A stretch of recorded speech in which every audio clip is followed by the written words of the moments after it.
আসসালামু আলাইকুম। ইনকিউবেটর থেকে 6 পিস মুরগি বাচ্চা ফুটছে মাশাআল্লাহ। তো আজকেই ফুটছে বাচ্চাগুলি। আর আজকে হচ্ছে বাহিরের তাপমাত্রা এত বেশি ছিল, আমার এখানে যে মিটারটা দেওয়া আছে লাইটটা কন্ট্রোল করার জন্য, এখানে আমি তাপমাত্রা দিয়ে রাখছিলাম হচ্ছে 34.3, 34.4 হলে এই হলুদ লাইটটা অফ হয়ে যাবে। তো বাহিরে এত পরিমাণ তাপমাত্রা ছিল যে আমার মিটারে 35 ডিগ্রি উঠেছিল সারাদিন। তো লাইটটা জ্বলতেছিল না নর্মালি। তো আমি কি করছি, এই যে সেন্সর যেটা লাগানো আছে মিটারের সাথে, এই সেন্সরটার মধ্যে আমি 1 ফোঁটা করে পানি দিয়ে দিতাম যেন লাইটটা জ্বলে। তো এভাবে করে সারাদিন চালাইছি।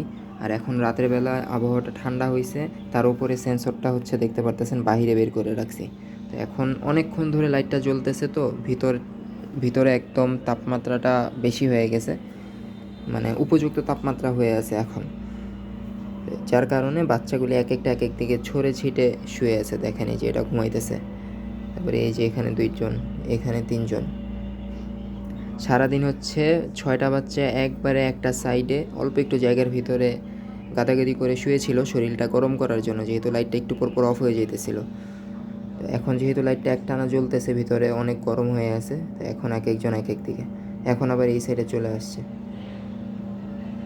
মাশাল্লাহ 6টা বাচ্চা পাইছি মেশিনের ভিতরে, আরও অনেকগুলি ডিম আছে, অপেক্ষায় আছি, দেখা যাক ফুটে কিনা। তো অবশ্যই পাশে থাকবেন, আপডেট জানানো হবে আরও পরবর্তীতে ইনশাল্লাহ।